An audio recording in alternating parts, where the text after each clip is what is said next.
Buenas tardes. Vamos a empezar con el otro grupo. Terminamos así, pero clavado. Bien, bueno, soy César Gamarra del Hospital 2 de Mayo. Hoy día toca revisar un poquito de trombosis, ¿no?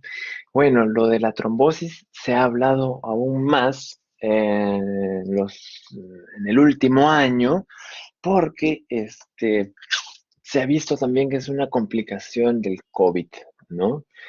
Eh, Fíjense, ya desde el año pasado, muy poco tiempo después de que empezó la pandemia, ya se comenzaron a describir casos de trombosis y que se comenzó a plantear que puede haber ahí una asociación con el COVID, ¿no? Más recientemente también se ha asociado casos de trombosis eh, con algunas vacunas que sirven para prevenir el COVID, ¿no? Sin embargo, entre el COVID y las vacunas, ¿cuál tiene más riesgo de provocar trombosis? Evidentemente el COVID. El riesgo es inmensamente mayor en personas que tienen COVID, ¿no? Las vacunas aumentan el riesgo de una manera muy pequeñita, ¿no? Y no debe ser un motivo para dejar de vacunarse, ¿no? Lo que se concluyó en este artículo, que ya es del año pasado, mencionan ahí, ¿no? Que hay un riesgo alto, ¿no? De fenómenos tromboembólicos en pacientes con COVID, por lo cual debe considerarse un manejo temprano, un manejo oportuno, ¿no? De ahí que cuando ustedes dan tratamiento a pacientes hospitalizados por COVID, les dan medicamentos para prevenir la aparición de trombos, ¿no? Es parte del manejo. Si ustedes van y revisan las historias de los pacientes con COVID, todos están con enoxaparina, ¿no? Lo que sí va a variar es la dosis, ¿no? Bueno, el tema tiene el título como diátesis trombótica, ¿no? Diátesis se refiere a una predisposición orgánica, ¿no? A contraer una determinada enfermedad. Bueno, en este caso sí es real. Justo antes de la pandemia, una señora llegaba de viaje de una zona de la selva central, por ahí. Y bueno, había hecho un viaje en ómnibus larguísimo y ya llega bueno, ahí el hospital, ustedes saben, está ahí muy cerca de la Victoria, es cercado de Lima, pero está ahí muy cerca de la Victoria. Y en esa zona pues hay muchas empresas de transporte interprovincial, ¿no? No es raro que pacientes que llegan con una trombosis o un TEP, un tromboembolismo pulmonar, justo llegando a Lima, bueno, van al hospital más cercano y es el 2 de mayo, ¿no? Esta señora llegó así, con sensación de falta de aire un poquito, no era notable, y ella decía que respiraba más rápido, ¿no? Ella creía que era porque justo en el trayecto final, en el tramo final del viaje, se había puesto a discutir con el esposo, ¿no? Pero no, sí, le pusimos el oxímetro y la saturación estaba entre 89 a 90, estaba disminuida. Había efectivamente taquipnea y bueno, le hicimos también un electrocardiograma y encontramos ahí que había una alteración sugestiva de tromboembolismo pulmonar. Y bueno, con esos datos a la paciente la pasamos a shock trauma y de ahí le hicieron su tomografía de los vasos pulmonares y salió su trombosis, ¿no? Entonces esta paciente llegó a la emergencia, sí, tenía como factor de riesgo diabética, obesa, fumadora. Todos esos son factores que pueden favorecer la trombosis. Y encima, que haya hecho un viaje tan largo, eso implica una inmovilización transitoria de esa paciente. Entonces, puede favorecer la aparición de trombos. Como acá dice, también se observó aumento de volumen progresivo en la pierna derecha. Las trombosis se pueden dar tanto en las venas como en las arterias. Hoy día lo que vamos a ver son trombosis venosas. Cuando roten en cardio, van a tener una charla de trombosis arterial, ¿no? En estas trombosis venosas, ¿dónde puede darse trombosis? Sobre todo, lo más común, en la pierna. Sería una trombosis venosa profunda. También podría haber una trombosis en el pulmón. Eso es un tromboembolismo pulmonar. Podría haber una trombosis venosa en el cerebro también, ¿no? Eso es más raro. La trombosis venosa profunda, como vamos a ver, puede ser proximal o distal, ¿no? Proximal si es de la poplitea hacia arriba. Distal será hacia abajo o distal a la vena poplitea. La proximal es una vena más grande, esa tiene más riesgo de hacer tromboembolismo pulmonar. ¿Por qué se llama tromboembolismo pulmonar? Porque va a haber una embolización, es decir, va a haber un trombo, un pedazo ahí de sangre que es endurado, que se puede haber desprendido y eso va a viajar como un émbolo que puede ir desde la pierna y va a viajar y se va a quedar atascado en una parte de un vaso pulmonar, un vaso venoso pulmonar. Dependiendo de cuánto afecte al pulmón, qué tanta área de pulmón afecte, cuando es muy grande, eso incluso puede provocar la muerte, ¿no? Bueno, en esta señora se había notado justo aumento de la pierna derecha, lo cual es un factor de riesgo para hacer tromboembolismo pulmonar. Y más o menos era así, ¿no? Esta foto es bajada de un libro, pero se vería de lo mismo, ¿no? Como ustedes saben, cuando hacen la inspección a un paciente, ustedes miran varias cosas y hay que observar la simetría. Si ustedes le ven la cara a una persona, fíjense en la simetría, porque podría ser que de repente los gestos estén asimétricos. En este caso también lo hay las piernas. Entonces, es claro que en el lado de la pierna derecha hay mayor volumen, ¿no? Hay un aumento de volumen. Podríamos pensar que se trate de una trombosis venosa profunda en el lado derecho, sobre todo sabiendo sus antecedentes y esta pequeña historia que tenemos acá, ¿no? Entonces, en cuanto a la clínica, hay algunos signos muy importantes como la sensibilidad, o sea, que haya cierta dolorabilidad, también aumento de volumen, ¿no? Y tal como hemos visto en la foto, cuando hay asimetría de la pantorrilla, de más de 1,5 centímetros, algunos dicen 2 centímetros, eso nos indica que realmente hay un edema ahí significativo, ¿no? Eh, Sin embargo, estos hallazgos no son tan específicos. Tienen una sensibilidad bastante alta, ¿no? Como por ejemplo el edema, pero su especificidad no es tan grande. No se pueden ser otro tipo de problemas también, pero ahí están ustedes que integran la clínica o la anamnesis con lo que ustedes observan en el paciente, en el examen físico, ¿no? Aparte, de hecho, que también se harán otro tipo de ya exámenes auxiliares, ¿no?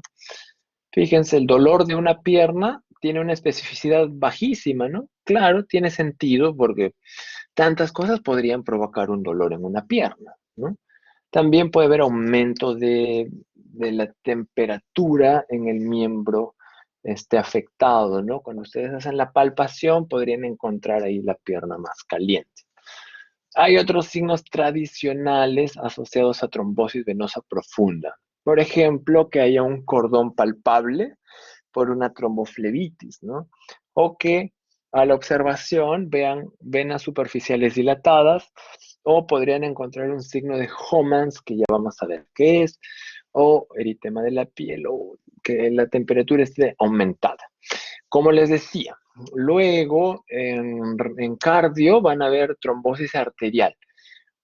Hay una forma basada en la palpación, que podríamos decir esto va para venoso o arterial. Una trombosis arterial, la temperatura disminuye y más bien ustedes encontrarían una pierna fría. Dame una trombosis venosa a la palpación, ustedes encontrarían que hay un aumento de temperatura, lo van a sentir más tibio, ¿no? Este dibujo es de Netter y fíjense cómo aquí está el cordón palpable que se refiere a la tromboflebitis de la safena. Esto, bueno, es el dolor a la palpación en la parte posterior de la pierna, ¿no? En la pantorrilla.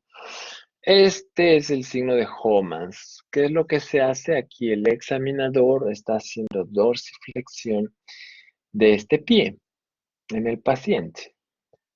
Dorsiflexión. ¿Y esto que genera? Dolor aquí en la parte posterior de la pierna, ¿no? Y esta es la asimetría en el volumen. Va a haber un lado que está incrementado de tamaño. ¿Cuál es el lado aumentado de tamaño? Acá lo vemos, ¿no? El lado izquierdo, la pierna izquierda. De acá lo que están haciendo es con su cinta métrica, están comparando los perímetros, ¿no? Un hallazgo que podría haber también es que haya una disminución del pulso en la arteria pedia, ¿no? Como bueno, ahorita habrán visto ya cuando en el examen físico, ustedes comienzan haciendo el examen físico buscando cómo están las funciones vitales. Entonces, en las funciones vitales, una de ellas es hacer la palpación de la arteria radial para ver cómo está el pulso, ¿no? Pero hay otros pulsos periféricos. Uno es el pulso pedio, ¿no?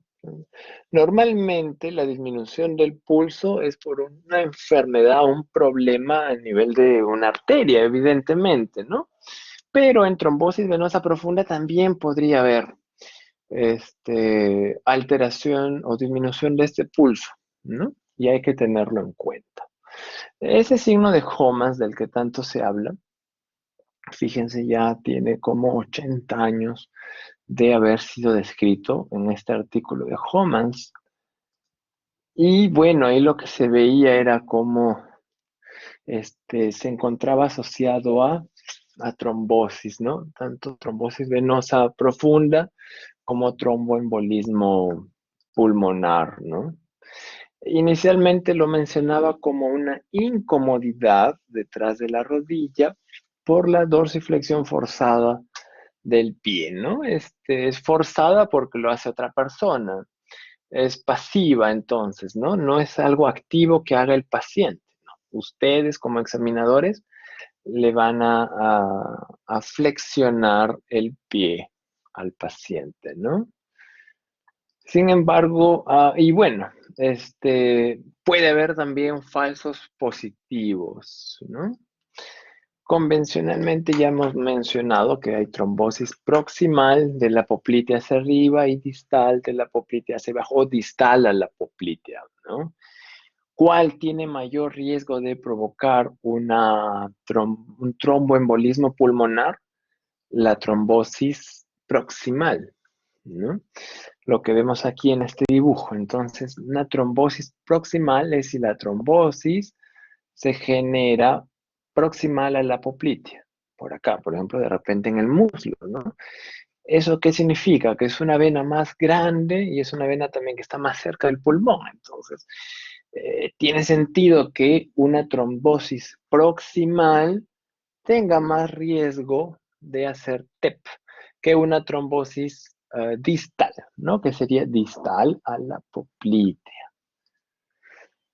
Acá justo está la sensibilidad y especificidad de, de cada uno de estos hallazgos que hemos mencionado, ¿no? O signos, como la simetría de las pantorrillas y también el signo de Homans. Fíjense cómo, dependiendo de las series, sí, el rango es un poco amplio, ¿no? Sin embargo, consideramos que es relativamente bajo, ¿no? Ustedes tendrán que integrar la historia del paciente a estos hallazgos, ¿no?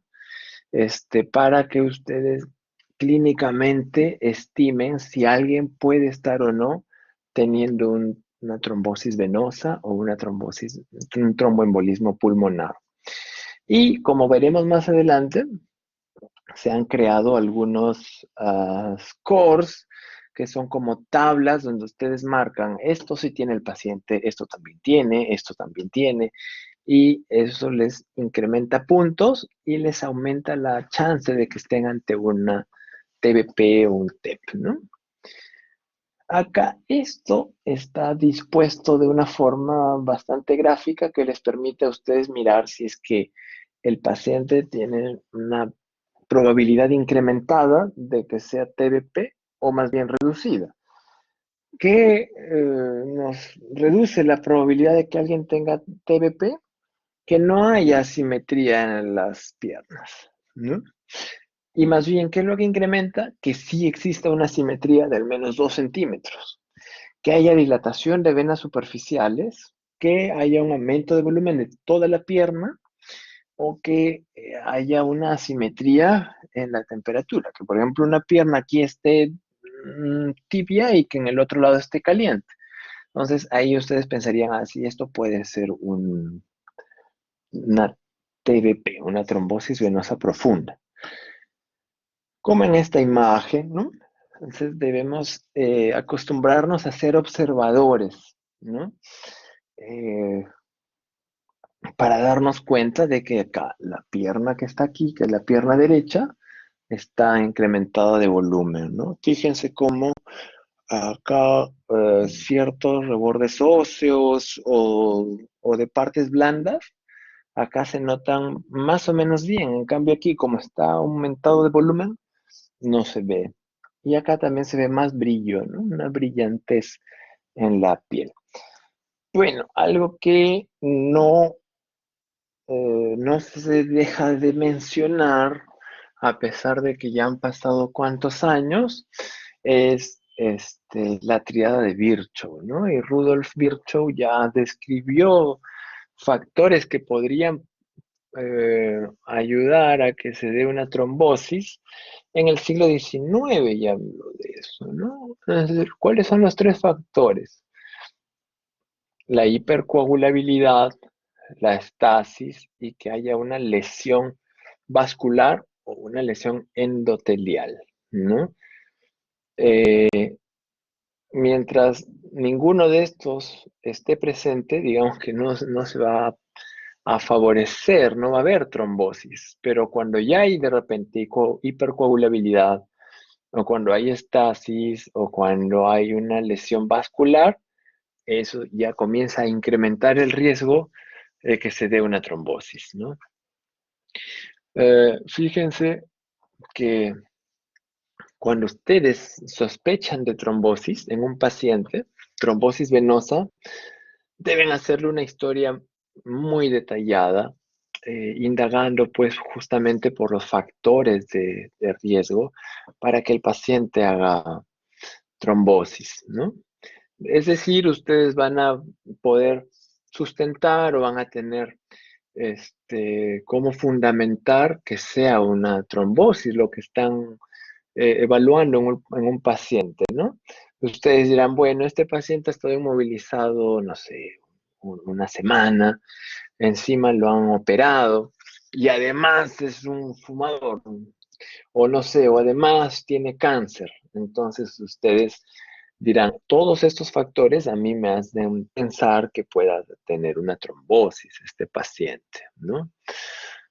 Eh, Aunque hay algunos casos en los que a pesar de que ustedes hacen una super historia, no encuentran ningún factor predisponente, ¿no? De repente es alguna otra cosa más rara o que requiera mayores estudios, como lo que dice en el párrafo de abajo, hay pacientes que tienen trombofilias hereditarias y de repente eso no están enterados los pacientes, pero tendrían que hacerle algunos exámenes de laboratorio un poquito más sofisticados, digamos, ¿no?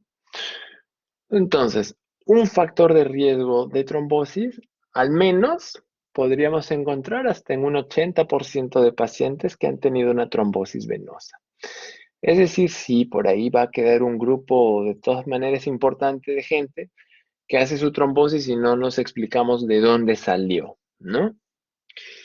Incluso en los pacientes, fíjense, dice, hay un 50% de pacientes que ya sabemos que tienen una trombofilia hereditaria, o sea, un problema, digamos que ya de nacimiento, y que además tienen otro factor adquirido, por ejemplo, una cirugía o que hayan estado mucho tiempo en cama, o el embarazo, o el uso de anticonceptivos, ¿no? Eh, Habrá también un grupo, miren, un 56% de pacientes se encontró que pueden tener tres o más factores simultáneamente, ¿no?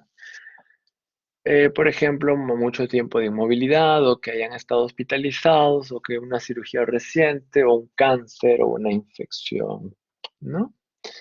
Eh, bueno, hay trombosis venosa profunda, que es lo que más nos interesa. ¿Por qué? Por el mayor riesgo de hacer TEP. ¿Por qué preocupa el TEP, el tromboembolismo pulmonar? Porque eso puede matar, ¿no?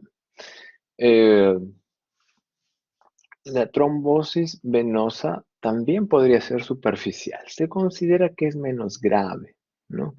Y menor el riesgo de hacer este TEP, ¿no? Pero igual podría también progresar a eso, ¿no?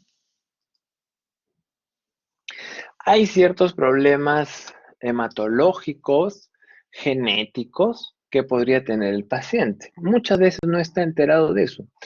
Ya le pedimos los exámenes cuando le diagnosticamos la trombosis, ¿no? Y podría haber algunas cosas raras que ustedes habrán visto ya anteriormente en ciencias básicas, ¿no? Cuando han estudiado cómo se da la coagulación, hay algunos factores, ¿no? Proteína S, proteína C, antitrombina, el factor 5 de Leiden. Hay algunas personas, son cosas raras, que pueden tener alteraciones de esto. Y eso significar una predisposición a la trombosis, ¿no? En este gráfico, lo que vemos es la triada de Virchow, eh, que está expresada ahí como un nevado, ¿no? Entonces, por un lado tendremos la hipercoagulabilidad, el daño vascular y la estasis, ¿no? La hipercoagulabilidad es muy importante, ¿no? ¿En qué pacientes podríamos ver una predisposición a la hipercoagulabilidad? Por ejemplo, un paciente que le han hecho una cirugía mayor reciente, ¿no? O que, bueno, le han hecho un trauma, ha tenido un trauma, traumatismo, ¿no? Eh, o que tenga un cáncer, o una persona, una mujer embarazada, o una puérpera también, es decir, en el periodo postparto, también podría haber ahí un incremento del riesgo de hacer trombosis. Como ya hemos mencionado, tener una trombofilia, este, significaría que hay un riesgo aumentado de hipercoagulabilidad. Un paciente que tiene una infección, mientras más severa la infección, mientras el paciente pues ya está en sepsis, eso también favorece la presencia de algunas sustancias que promueven la hipercoagulabilidad.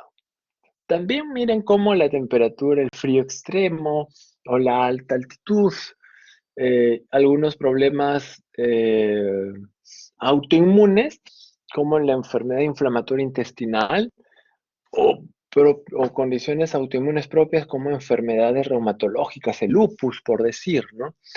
Los anticonceptivos, la inflamación, y ahí entra también el COVID, ¿no? El COVID, los pacientes que hacen COVID severo es porque se han inflamado en exceso, ¿no?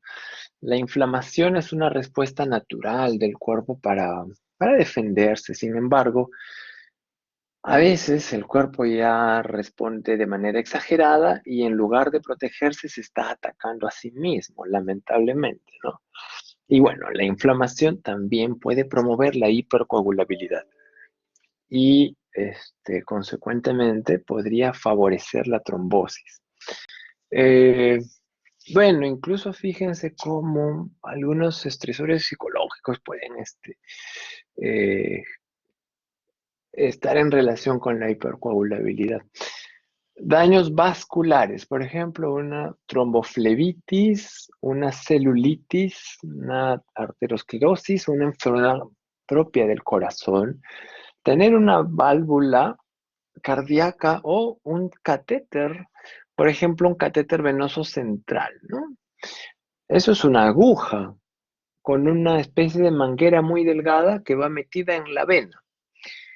Evidentemente, si es que tienen ahí una aguja, eso ha provocado un daño, una lesión vascular. Y eso puede también favorecer la trombosis. Una venopunción, por ejemplo, cuando nos toman una muestra de sangre, ahí también hay un ingreso de una aguja. Eso puede provocar daño vascular y también promover la trombosis, ¿no? Ahí dice trauma físico, los esfuerzos, ya sea en el contexto de un deporte, incluso, o una ocupación. Es decir, una persona que haga un movimiento repetitivo de manera reiterada, eso puede provocar un daño vascular. Por ejemplo, alguien que utilice su brazo y lo mueva de manera repetitiva, eso puede provocar daño vascular. Y el otro componente es la estasis, ¿no? ¿Qué factores podríamos encontrar ahí? La inmovilidad, el estar, por ejemplo, conduciendo muchas horas ahí sin movilizarse, o el viajar muchas horas, ¿no?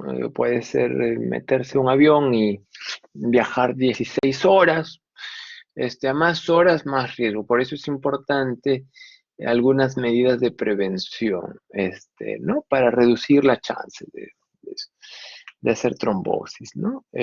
Bueno, también se considera ahí en estasis tener venas varicosas o la fibrilación auricular, que es un tipo de arritmia, o un paciente que tenga una bradicardia, una hipotensión, o una enfermedad cardíaca como la disfunción del ventrículo izquierdo. Entonces, fíjense, aquí hay múltiples factores que pueden favorecer la trombosis, agrupadas de acuerdo a la tríada de Virchow. También los factores de riesgo los podemos colocar de esta forma. Hay factores de riesgo mayores o fuertes y factores de riesgo menores o débiles, ¿no? Cada uno de estos puede estar presente de manera persistente o transitoria, ¿no? Factores de riesgo mayores podríamos considerar, por ejemplo, una persona con cáncer. Eso es algo persistente, porque cuando alguien tiene cáncer, eso no dura, pues, no sé, unas horas o una semana. Eso es algo persistente, ¿no? Síndrome antifosfolipídico, si es que no es adecuadamente tratado, eso será un factor ahí que va a estar persistiendo. Si el síndrome antifosfolipídico es bien tratado, controlado, podríamos decir que eso es transitorio. ¿Qué otros factores de riesgo hay importantes ahí?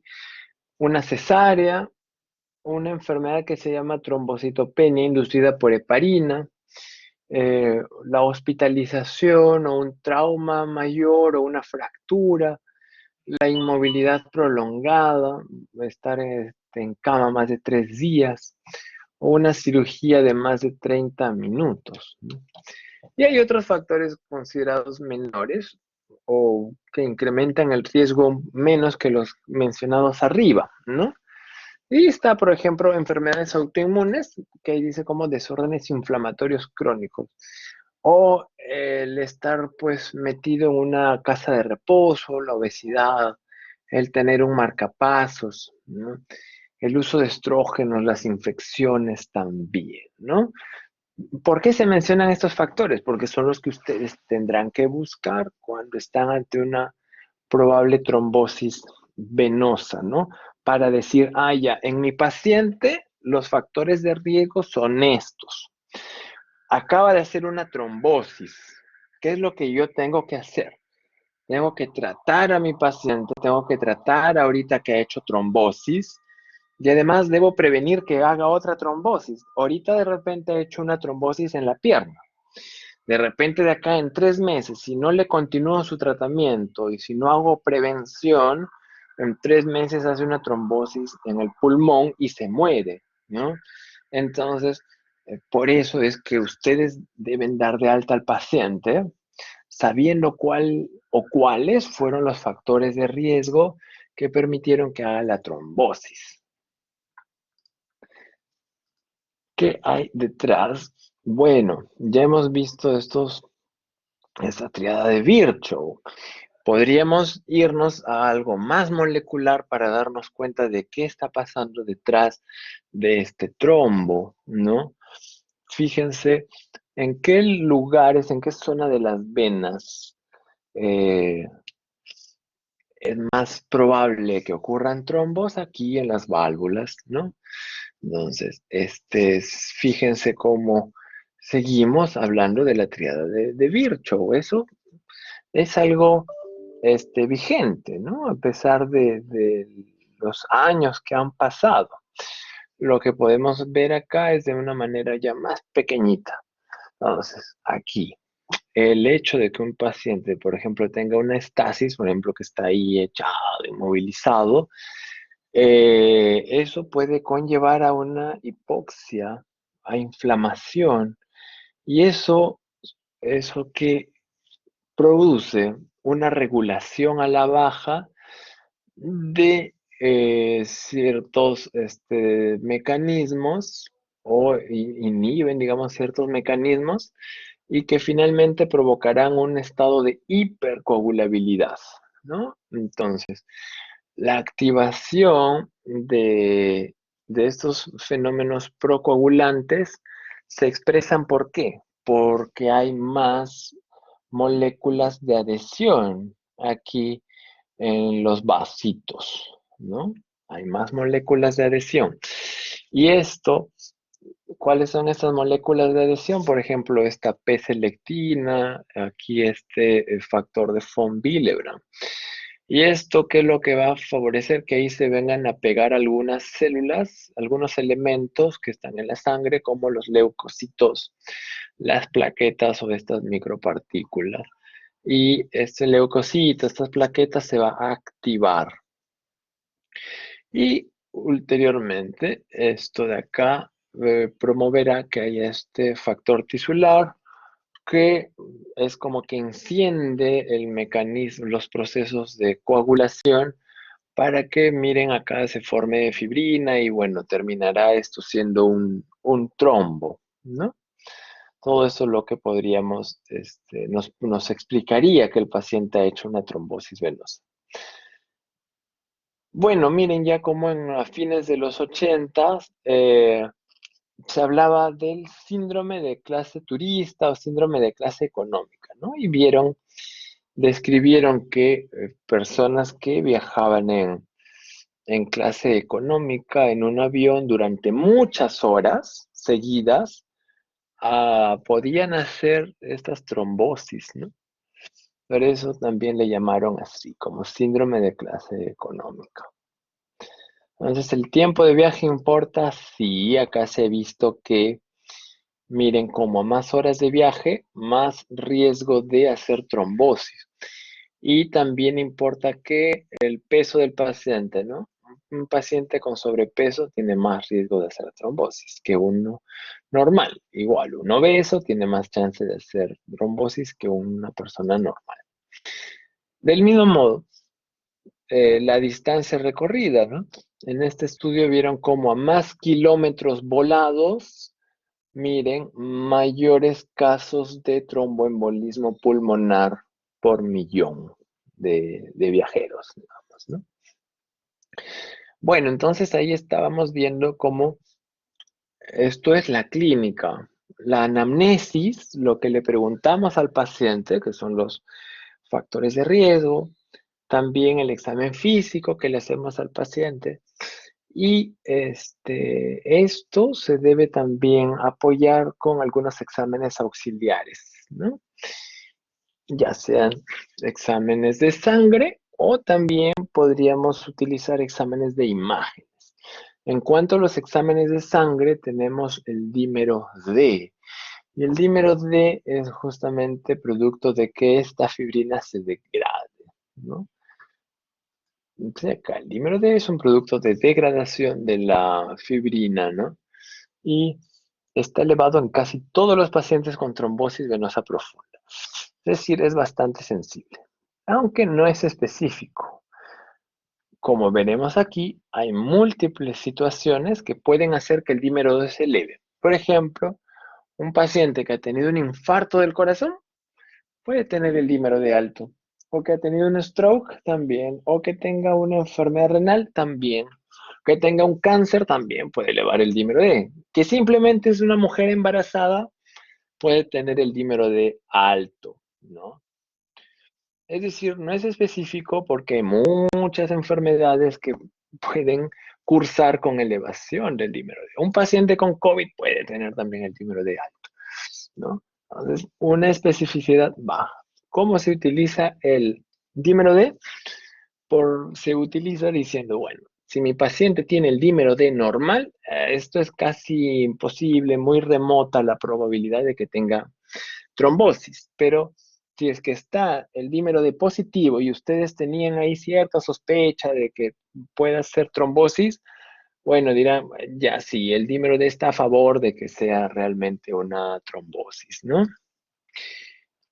Entonces, en el diagnóstico se utilizarán tres componentes, ¿no? La clínica, la evaluación de la probabilidad. La evaluación de la probabilidad eh, se representa en algunos scores que existen y que vamos a revisarlos brevemente, ¿no?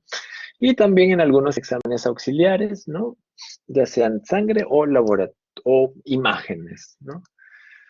Como verán aquí en este algoritmo, el dímero D sobre todo se utiliza cuando hay una duda, ¿no? Pero si ustedes están muy convencidos de que el paciente tiene una trombosis, ustedes podrían pasar directamente a hacer algún estudio de imagen, ¿no? Que digamos podría tener más rentabilidad para llegar al diagnóstico.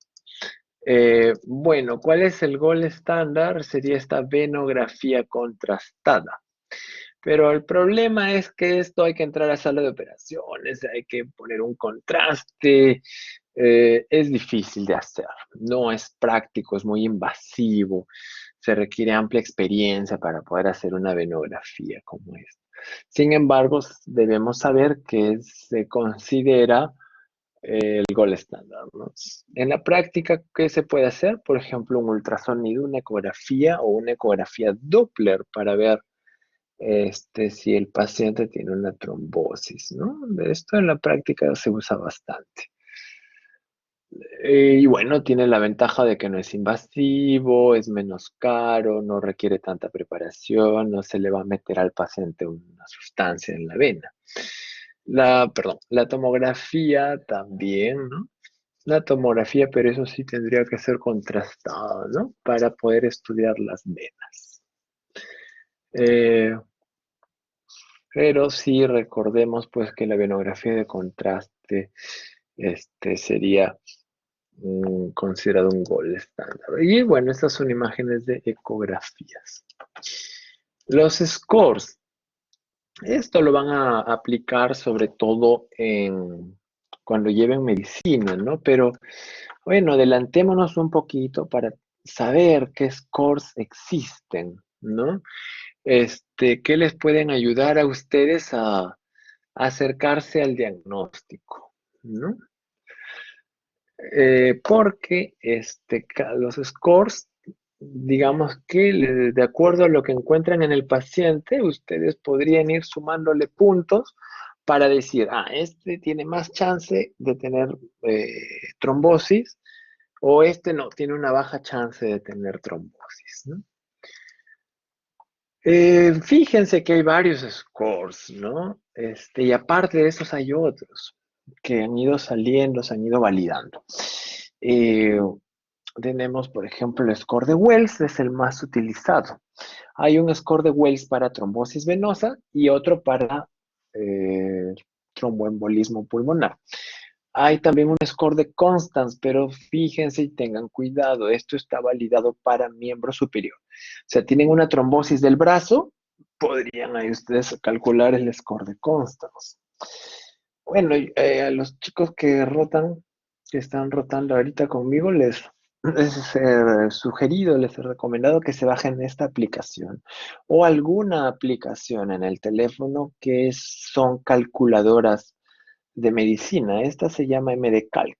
Entonces, ustedes entran a la aplicación en el teléfono y ahí ustedes buscan, por ejemplo, Wells, ponen Wells y ahí les aparece para que vayan marcando, ¿no? Por ejemplo, este es el Wells para trombosis venosa profunda. Y ¿qué componentes tiene acá? Ustedes van marcando. Le dice, el paciente tiene cáncer, se supone que ustedes ya le hicieron la historia al paciente, ¿no? Entonces ustedes solo van marcando. ¿El paciente tiene cáncer? ¿El paciente ha estado postrado más de 3 días? ¿O le han hecho una cirugía en las últimas 12 semanas? ¿El paciente tiene una simetría en las piernas? ¿El paciente, cuando ustedes lo han examinado, tiene venas superficiales? ¿El paciente tiene un aumento de volumen en toda la pierna? ¿El paciente tiene dolor localizado? ¿El paciente tiene edema? ¿El paciente ha estado con la pierna paralizada? ¿El paciente ya ha tenido antes trombosis? ¿Ustedes creen que hay otro diagnóstico? Entonces, todo eso van marcando. Si les sale más de 2, o sea, a partir de 3 puntos, digamos que la probabilidad pretest, o sea, antes de que le hagan algún examen, digamos que es probable que tenga la enfermedad, ¿no? Pero si les sale 2 puntos o menos, es baja la probabilidad, ¿no? Eso es el Wells en trombosis venosa profunda. Y también hay un Wells en tromboembolismo pulmonar. Igual, acá, ¿qué componentes hay? Que haya clínica de trombosis venosa profunda. Como dijimos, ¿no? En el ejemplo que pusimos al inicio de la persona que viajó y tenía la pierna hinchada y después hace disnea. Entonces ahí sería sí, marcan que sí, porque tiene trombosis venosa profunda. Y eso podría haber sido el causante del tromboembolismo pulmonar. También esto que puede ser un poco subjetivo, ¿no? Que el tromboembolismo pulmonar sea tu diagnóstico número uno, o sea que para ti esto es un tromboembolismo, marcas ahí que sí. Si hay taquicardia, si ha habido inmovilización del paciente, si antes ya ha tenido trombosis o un paciente que está haciendo hemoptisis, habrán visto ustedes hemoptisis en la revisión por órganos y sistemas. Ahí hay una palabrita que dice hemoptisis. La hemoptisis puede ser por una tuberculosis, puede ser eh, por una valvulopatía cardíaca, también podría ser por un tumor pulmonar, por un hongo en el pulmón y también podría ser por un tromboembolismo pulmonar. Si el paciente tiene historia de cáncer también. Entonces ustedes fíjense y van sumando los puntos, eso no se tiene que memorizar, ¿no? Ustedes marcan y si les sale 6 puntos, eso es alta probabilidad. Si les sale de 2 a 6, eso sería una probabilidad intermedia o moderada. Si es que es menos de 2, sería baja la probabilidad, ¿no? Fíjense acá como algunos tienen 3 puntos, 1,5 puntos. Hay una versión simplificada de estos criterios de Wells para TEP. Acá todos valen 1 punto. Entonces, ok, ustedes suman y dicen si esto es un poco probable o probable, ¿no? Recuerden que eso es una probabilidad pre-test, o sea, por ejemplo, antes de que ustedes le hagan la tomografía, ¿no? Al paciente. O antes de que le hagan, si se trata de una pierna, antes de que le hagan una ecografía, ¿no? Y bueno, actualmente la gente está más sedentaria que de costumbre. Se ha visto, se ha descrito, miren, ya a inicios del 2000, en el 2003, cómo hay la e-trombosis o I-trombosis, ¿no? Cómo en la inmovilización se ha visto que ha favorecido que las personas puedan tener más eventos trombóticos, ¿no? Bien, entonces, todo aumento de volumen con dolor de pierna será trombosis venosa profunda, no. Fíjense, hay algunos diferenciales. Puede ser que un paciente de repente casi se cae, estiró la pierna y hizo ahí una tensión muscular. De repente es eso simplemente. O que haya aumento de volumen porque la extremidad está paralizada o porque hay una linfangitis, una insuficiencia venosa, un quiste popliteo o una celulitis o una enfermedad de la rodilla. Eso puede ser un diferencial de la trombosis venosa profunda. Un diferencial del TEP, ¿qué podría ser? Bueno, acá primero debemos ver cuáles son los signos comunes en el tromboembolismo pulmonar, ¿no? ¿Qué encontramos en el tromboembolismo pulmonar? Podemos encontrar taquipnea, podemos encontrar aumento de volumen de la pantorrilla, porque significaría que de ahí ya se ha embolizado, ¿no? Podríamos encontrar taquicardia, podríamos encontrar algunos ruidos agregados al examen del aparato respiratorio, o podríamos encontrar también disminución de ruidos respiratorios, o podríamos encontrar una distensión de la vena yugular, o podría haber un aumento de temperatura que incluso pueda pasar como una neumonía, ¿no? Entonces, paciente que viene por disnea, o sea, sensación de falta de aire, y que tenga taquipnea, taquicardia, y que esto haya empezado de una manera más o menos abrupta, uno podría plantear que es un tromboembolismo pulmonar. Pero si te ponen una pregunta donde dice paciente que hace 2 semanas tiene Disney, eso es menos probable, ¿no? Usualmente es algo abrupto el TEP, de un momento a otro. Entonces, de repente tienes a un paciente con COVID que lo tienes hospitalizado y está ahí más o menos estable y de un momento a otro comienza a ser desaturación, más taquipnea, más taquicardia. Tú dirás, difícil que un COVID que ha estado estable o ha estado en mejoría, plum, de un momento a otro caiga, se deteriore su evolución. No podría plantear de repente este paciente ha tenido un tromboembolismo pulmonar, ¿no? O el examen físico, bueno, podrían ser los mismos hallazgos de la trombosis venosa, ¿no? Que nos podrían orientar a lo mismo, o que haya factores predisponentes, ¿no? En estos casos sí requieren hospitalización, requieren estudios, porque como les dije hace un momento, cuando ustedes dan de alta al paciente, ustedes ya deberían haber encontrado los factores que le han incrementado el riesgo de que haga ese fenómeno, ¿no? Trombótico, para que ustedes puedan decidir adecuadamente cuánto tiempo le van a dar el tratamiento, que es la anticoagulación, ¿no?